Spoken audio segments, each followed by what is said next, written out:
ಸ್ನೇಹಿತರೇ ನಮಸ್ಕಾರ. ನಾನು ರವೀಂದ್ರ ಜೋಶಿ. ಮೊನ್ನೆ ದಿಲ್ಲಿಯ ಭಾರತ ಮಂಟಪಂನಲ್ಲಿ AI ಸಮಿಟ್ ನಡೀತಲ್ಲ, ಇಂಟರ್ನ್ಯಾಷನಲ್ ಸಮಿಟ್.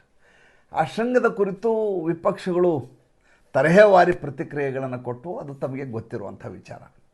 ಕಾಂಗ್ರೆಸ್ ಹೇಗೆ ಅರೆನಗ್ನ ಪ್ರದರ್ಶನವನ್ನು ಮಾಡ್ತು, ಹೇಗೆ ಹೊಡೆಸ್ಕೊಳ್ತೀವೋ ಅದ್ರ ಬಗ್ಗೆ ನಾವಿಲ್ಲಿ ಮಾತಾಡಬೇಕಾಗಿಲ್ಲ, ಇದಾಗಲೇ ಸಂಚಿಕೆಯನ್ನು ಮಾಡಿ ಹೇಳೇ ಆಗಿದೆ.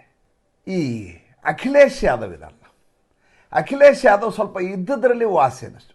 ಈ AI ಟೆಕ್ನಾಲಜಿ ಅನ್ನೋದು ಎಲ್ಲರಿಗೂ ಸಲ್ಲುವಂತಾಗಬೇಕು, ತಾನು ಅಜ್ಞಾನಿ ಅನ್ನುವುದನ್ನು ಅರ್ಧಂಬರ್ಧ ಆತ ತೋರಿಸ್ಕೊಟ್ಟ. ಈತನಿಗೊಬ್ಬ ಚಿಕ್ಕಪ್ಪ ಇದ್ದಾನೆ. ಆ ಚಿಕ್ಕಪ್ಪನ ಹೆಸರು ರಾಮ್ ಗೋಪಾಲ್ ಯಾದವ್ ಅಂತೆ, ಪ್ರೊಫೆಸರ್ ರಾಮ್ ಗೋಪಾಲ್ ಯಾದವ್. ಈತ ಯಾವ ವಿವಿಯಲ್ಲಿ ಪ್ರೊಫೆಸರ್ ಆಗಿದ್ನೋ ನನಗೆ ಅದರ ಬಗ್ಗೆ ಸ್ಪಷ್ಟವಾದ ಮಾಹಿತಿ ಇಲ್ಲ. ಈತ ಒಂದು ಅನಾಹುತಕಾರಿಯಾದಂಥ, ಗಂಡಾಂತರಕಾರಿಯಾದಂಥ, ಭಯಾನಕವಾದಂಥ ಹೇಳಿಕೆಯನ್ನು ಟ್ವೀಟ್ ಮಾಡಿಬಿಡ್ತಾನೆ, ಹೇಳಿಕೆಯನ್ನು ಕೊಡ್ತಾನೆ. ಪತ್ರಕರ್ತರು ಎದುರಿಗೆ ಹೇಳ್ತಾರೆ. ಏನಂತ ಹೇಳ್ತಾನೆ? ಇನ್ನೂ 10 ವರ್ಷಗಳಲ್ಲಿ ಭಾರತದಲ್ಲಿರುವಂಥ ಎಲ್ಲ ಯುವ ಜನತೆ ಈ AIನಿಂದಾಗಿ ಬೀದಿಗೆ ಬಿದ್ದು ಬಿಡ್ತಾರೆ, ಯಾರಿಗೂ ಉದ್ಯೋಗನೇ ಇರೋದಿಲ್ಲ ಅಂತ. ಅಂಥದ್ರ ಕುರಿತು ಭಾರತ ಸರ್ಕಾರ ಶೃಂಗಸಭೆ ಮಾಡ್ತಾ ಇದೆ. ದೇಶವನ್ನು ಗಂಡಾಂತರಕಾರಿ ಸ್ಥಿತಿಗೆ ಕರ್ಕೊಂಡು ಹೋಗ್ತಾ ಇದೆ. ಭಾರತದಲ್ಲಿ ಇನ್ನು 10 ವರ್ಷಕ್ಕೆ ಯುವ ಜನತೆ ಕೆಲಸನೇ ಇರೋದಿಲ್ಲ. ಎಲ್ಲಿಯಾದರೂ ಈ ರೀತಿಯಾದಂಥ ಹೇಳಿಕೆ ಕೊಡುವ ವಿಪಕ್ಷಗಳನ್ನು ನೀವು ನೋಡಿದ್ದೀರಾ? ಮೊದಲನೇದಾಗಿ ಅವಾಚ್ಯವಾಗಿ, ಅಶ್ಲೀಲವಾಗಿ, ಅಸಭ್ಯವಾಗಿ ವರ್ತಿಸಿದಂಥ ಕಾಂಗ್ರೆಸ್ಸು, ಅದಕ್ಕೆ ಸ್ವತಃ ವಿಪಕ್ಷಗಳೇ ಬಾಯಿಗೆ ಬಂದಾಗೆ ಚಾಟಿ ಬೀಸಿದು. ಎರಡನೇದು ಈ ಸಮಾಜವಾದಿ ಪಾರ್ಟಿ. ಈ ರಾಮ್ ಗೋಪಾಲ್ ಯಾದವ್ ಇದನ್ನಲ್ಲ, ಈ ರಾಮ್ ಗೋಪಾಲ್ ಯಾದವನ ಮೂಲ ದ್ರವ್ಯ ಇದೆ ಅಲ್ಲ ಒಳಗಡೆ, ಅಂತಃಸತ್ವ ಏನಪ್ಪ ಅಂತಂದರೆ ಒಡೆಯುವುದು, ವಿನಾಶಕಾರಿ ಆಲೋಚನೆ ಮಾಡುವುದು ಮತ್ತು ದುರಾಲೋಚನೆ ಮಾಡೋದು. ಒಂದು ಸಣ್ಣ ಉದಾಹರಣೆ ಹೇಳ್ತೀನಿ. 2012ರಲ್ಲಿ ಈ ಅಖಿಲೇಶ್ ಯಾದವ್ ಮುಖ್ಯಮಂತ್ರಿ ಆದರಲ್ಲ, ಆ ಸಂದರ್ಭದಲ್ಲಿ ಮುಲಾಯಂ ಸಿಂಗ್ ಯಾದವ್ ಅದರ ನಾಯಕರಾಗಿದ್ದರು. ಇನ್ನು ತಂದೆ ಭಾಳ ಮುಖ್ಯವಾಹಿನಿಯಲ್ಲಿ ರಾಜಕಾರಣದಲ್ಲಿದ್ದಂಥ ಮನುಷ್ಯ. ನೇತಾಜಿ ಅಂತ ಬೇರೆ ಕರೆಯೋರು. ಅವ್ರಿಗೆ 225 ಸ್ಥಾನಗಳನ್ನು ಗೆದ್ಕೊಂಡ್ಬಂದಿದ್ರು, 403ಕ್ಕೆ. ಮೆಜಾರಿಟಿಯಲ್ಲಿ ಮೆಜಾರಿಟಿ. ಇವತ್ತರೆಗೂ ಅಷ್ಟು ಸ್ಥಾನಗಳು ಬಂದೇ ಇಲ್ಲ ಸಮಾಜವಾದಿ ಪಾರ್ಟಿಗೆ ಉತ್ತರ ಪ್ರದೇಶದಲ್ಲಿ. ಅಷ್ಟು ಸ್ಥಾನಗಳನ್ನು ಗೆದ್ದ ಮೇಲೆಯೂ ತಾವು ಮುಖ್ಯಮಂತ್ರಿ ಆಗಲಾರದೆ ಮಗನನ್ನು ಮಾಡಿದರು, ಅಖಿಲೇಶ್ ಯಾದವ್ನ ಮಾಡಿದರು. ಆವಾಗ ಈತ ರಾಮ್ ಗೋಪಾಲ್ ಯಾದವ್ ಮುಲಾಯಂ ಸಿಂಗ್ ಯಾದವ್ ಜೊತೆ ಅಣ್ಣ ಅಂತ ಓಡಾಡ್ಕೊಂಡಿದ್ರು. ಆತ ರಾಜ್ಯಸಭಾ ಸದಸ್ಯರನ್ನು ಈತನನ್ನು ಮಾಡ್ತಾಯಿದ್ರು, ರಾಮ್ ಗೋಪಾಲ್ ಯಾದವ್. ಬರ್ತಾ ಅಧಿಕಾರ ಈತನ ಅಣ್ಣನ ಮಗನಿಗೆ ಬಂತಲ್ಲ, ಅಖಿಲೇಶ್ ಯಾದವ್ಗೆ. ಅಖಿಲೇಶ್ ಯಾದವ್ನ ಚೇಲಾಗಿರಿ ಮಾಡಲಿಕ್ಕೆ ಶುರು ಮಾಡಿದ. ಅಖಿಲೇಶ್ ಯಾದವ್ನ ಚೇಲಾಗಿರಿ ಮಾಡಲಿಕ್ಕೆ ಶುರು ಮಾಡಿದ ಮೇಲೆ ಅಪ್ಪನ ಜೊತೆ ಚೆನ್ನಾಗಿದ್ದುಬಿಟ್ರೆ ಈತ ತನ್ನ ಕಂಟ್ರೋಲಿಗೆ ಸಿಗೋದಿಲ್ವಲ್ಲ, ಅದಕ್ಕೆ ಅಣ್ಣನ ಜೊತೆ ಈತನನ್ನು ಒಡೆಯಬೇಕು ಅಂತ.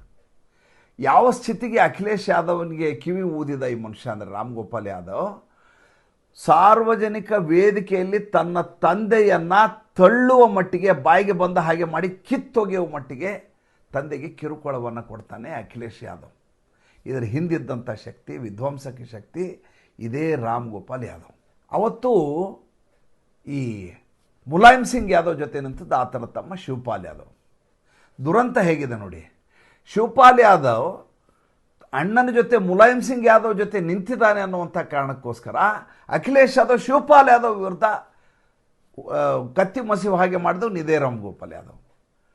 ಕಾರಣ ಏನು ಅಂದರೆ ತಾನು ರಾಜಕೀಯದಲ್ಲಿ ಮುಖ್ಯ ಶಕ್ತಿಯಾಗಿ, ಶಕ್ತಿ ಕೇಂದ್ರವಾಗಿ ಹೊರಹೊಮ್ಮಬೇಕು, ತಾಯಿ ಹೇಳಿದಾಗೆ ಇಡೀ ಕುಟುಂಬ ಕೇಳಬೇಕು, ಪಕ್ಷವೂ ತನ್ನ ಅಣತೆಯಲ್ಲಿರಬೇಕು, ಅಖಿಲೇಶ್ ಯಾದವ್ನು ತನ್ನ ಅಣತೆಯಲ್ಲಿರಬೇಕು.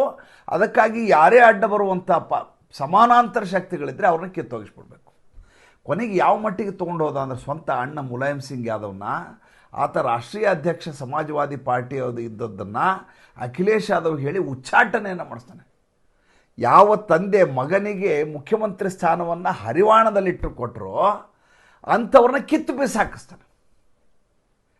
ಅಷ್ಟೇ ಅಲ್ಲ, ತಾನು ರಾಜ್ಯಸಭಾ ಸದಸ್ಯನಾಗೋದಲ್ಲದೆ ಅಖಿಲೇಶ್ ಯಾದವ್ ಹೇಳ್ದಂಗೆ ಕೇಳೋಂಗೆ ಮಾಡ್ತಾನೆ.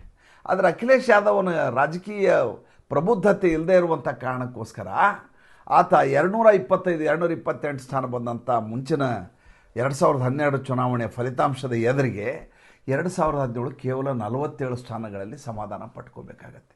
ಅಂದರೆ ಹಿಮಾಲಯದ ಎತ್ತರಕ್ಕೆ ತೆಗೆದುಕೊಂಡು ಹೋದ ಪಕ್ಷವನ್ನು ಪ್ರಪಾತಕ್ಕೆ ತಳ್ಳಿದಂಥ ಸಂಪೂರ್ಣ ಅದರ ಹೊಣೆ ಈ ರಾಮ್ ಗೋಪಾಲ್ ಯಾದವ್ ಬರುತ್ತೆ. ಎಂಥ ವಿಚಿತ್ರ ನೋಡಿ. ಆಮೇಲೆ ಇವರು ಇಡೀ ಕುಟುಂಬ ಇದ್ದಾರೆ, ಭಾಳ ವಿಚಿತ್ರವಾದದ್ದು. ಇವರು ಹೇಗೆ ನಮ್ಮ ಕರ್ನಾಟಕದಲ್ಲಿ ಜನತಾದಳ ಇದೆಯಲ್ಲ ಆ ರೀತಿ ಒಳಸಂಧಾನದ ರಾಜಕಾರಣ. ದೇವೇಗೌಡರು ನರೇಂದ್ರ ಮೋದಿ ಈ ದೇಶದಲ್ಲಿ ಪ್ರಧಾನಿ ಆದ್ರೆ ನಾನು ದೇಶವನ್ನೇ ಬಿಟ್ಟು ಹೋಗ್ಬಿಡ್ತೀನಿ ಅಂತ ಹೆದರಿಸಿದ ವ್ಯಕ್ತಿ. ಮುಂದೆ ನರೇಂದ್ರ ಮೋದಿಗಿಂತ ಒಳ್ಳೆ ಪ್ರಧಾನಮಂತ್ರಿ ಯಾರಿದ್ದಾರೆ ಅಂತ ಕೇಳಿದರು. ಪಕ್ಷದಿಂದ MP ಗಳೇ ಇಲ್ಲ. ಮಗ ಕುಮಾರಸ್ವಾಮಿ ಉದ್ದಿಮೆಯ ಸಚಿವ, ಎಂಥ ದೊಡ್ಡ ಸ್ಥಾನ, ಇಂಡಸ್ಟ್ರಿಯಲ್ ಮಿನಿಸ್ಟರು. ಅಂದರೆ ಒಳ ಒಪ್ಪಂದ ಮಾಡ್ಕೊಳ್ಳೋದು, ಹೆಂಗಾರ ಮಾಡಿ ರಾಜಕೀಯದಲ್ಲಿ ನಾವು ಅಧಿಕಾರವನ್ನು ಹಿಡಿಯಬೇಕು, ಅದಕ್ಕಾಗಿ ಏನು ಬೇಕಾದರೂ ಸಂಧಾನ ಮಾಡ್ಕೊಳ್ಳೋಕ್ಕೆ ಸಿದ್ಧ. ಯಾವ ಸಿದ್ಧಾಂತ ಇಲ್ಲ, ಮತ್ತೊಂದಿಲ್ಲ, ಮಣ್ಣು ಮಸಿ ಏನೂ ಇಲ್ಲ, ಆ ರೀತಿಯದಾದ ಧೋರಣೆ.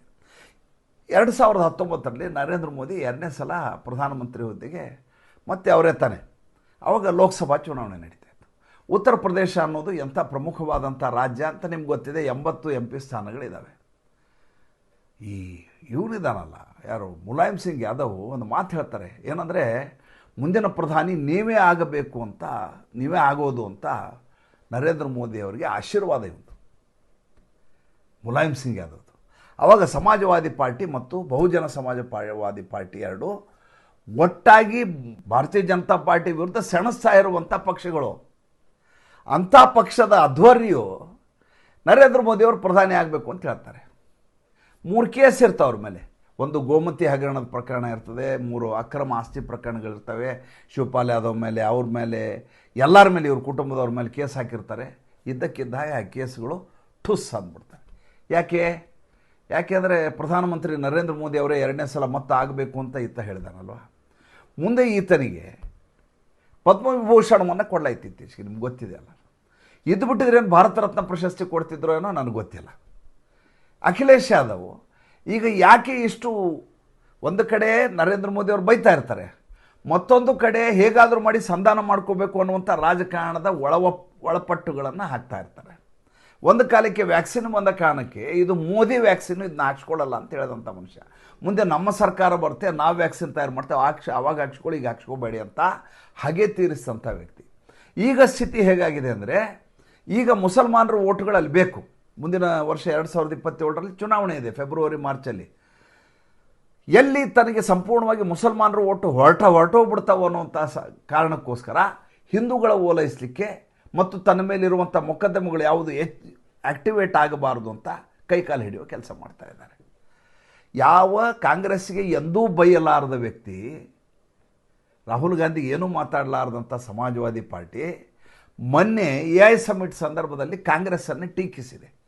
ಯಾಕೆ ಟೀಕಿಸ್ತು ಅಂದರೆ ರಾಹುಲ್ ಗಾಂಧಿಯನ್ನು ಟೀಕಿಸಿದರೆ ಭಾರತೀಯ ಜನತಾ ಪಾರ್ಟಿ ಖುಷಿ ಆಗತ್ತೆ ಅನ್ನೋ ಲೆಕ್ಕಾಚಾರ. ಅವ್ರಿಗೆ ಭಯ ಆಗಿರೋದೇನು, ಅಸಾದುದ್ದೀನ್ ಓವೈಸಿ ಇದ್ದಕ್ಕಿದ್ದ ಹಾಗೆ ಉತ್ತರ ಪ್ರದೇಶದಲ್ಲಿ ದಾಂಗುಡಿ ಇಡ್ತಾ ಇದ್ದಾರೆ. ಅವ್ರು ಮುಸಲ್ಮಾನರು ಓಟ್ ಎಲ್ಲ ತೊಗೊಂಡ್ಬಿಟ್ರೆ ನನಗೆ ಬೀದಿಗೆ ಬಂದು ನಿಂತುಬಿಡ್ತೀನಿ ನಾನು. 2017ರಲ್ಲಿ 47 ಸ್ಥಾನ ಬಂದಿದ್ದು, ಈ ಸಲ ಅದಕ್ಕಿಂತ ಕಡಿಮೆ ಬರುತ್ತೆ ಅನ್ನುವಂಥ ಭಯ ಕಾಡ್ತಾ ಇದೆ. ಹಾಗೇನಾದರೂ ತಾನು ಸೋತದ್ದೇ ಆದರೆ ತನಗೆ ಮುಂದೆ ರಾಜಕೀಯ ಭವಿಷ್ಯ ಇರೋದಿಲ್ಲ, ಆವಾಗ ಕೇಂದ್ರದಲ್ಲಿರುವಂಥ ಪಕ್ಷ ತನ್ನನ್ನು ಕಾಪಾಡಬೇಕು ಅನ್ನೋದು ಆತನ ಲೆಕ್ಕಾಚಾರ. ನೋಡಿ, ರಾಜಕೀಯದ ಒಳಪಟ್ಟುಗಳು ಹೇಗಿರ್ತವೆ ಅಂದರೆ, ಇದ್ರ ಹಿಂದಿರುವ ಶಕ್ತಿ ಯಾರು? ಅಗೇನ್ ಇದೇ ರಾಮ್ ಗೋಪಾಲ್ ಯಾದವ್ ಅದಕ್ಕೇನು ಬೇಕೋ ಅದರ ರೀತಿಯಾದಂಥ ಒಳಪಟ್ಟುಗಳನ್ನು ಮಾಡಿಕೊಡ್ತಾ ಇರ್ತಾರೆ. ಉತ್ತರ ಪ್ರದೇಶದ ರಾಜಕಾರಣ ಭಾಳ ಇಂಟ್ರೆಸ್ಟಿಂಗ್ ಆಗಿದೆ. ಮತ್ತು ಮುಂದಿನ ಸಂಚಿಕೆಯಲ್ಲಿ ಅದ್ರ ಬಗ್ಗೆ ಮಾತಾಡ್ತೀನಿ. ಸಂಚಿಕೆ ಇಷ್ಟ ಆಗಿದರೆ ಲೈಕ್ ಮಾಡಿ, ಫಾಲೋ ಮಾಡಿ, ಶೇರ್ ಮಾಡಿ. ನಮ್ಮ ಮುಕ್ತ ಪತ್ರಿಕೋದ್ಯಮಕ್ಕೆ ಆರ್ಥಿಕವಾಗಿ ಬೆಂಗಾವಲಾಗಿ ನಮಸ್ಕಾರ.